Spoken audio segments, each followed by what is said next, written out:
मानकर देखा जाए स्त्री लोक मानकर प्रोस्टेट ग्लैंड न थाए जमी नॉर्मली कौन सी ग्रंथि रे कैंसर हो पारे प्रोस्टेट ग्लैंड रे मध्य कैंसर हो पारे एवं प्रोस्टेट ग्लैंड रे जदि कैंसर हुए इनिशियल व प्रारंभिक फेज रे तार कौन प्रकार सिम्पटम्स व लक्षण न थाए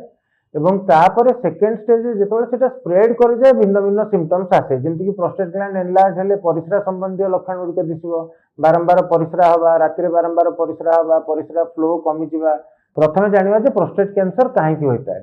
आम जब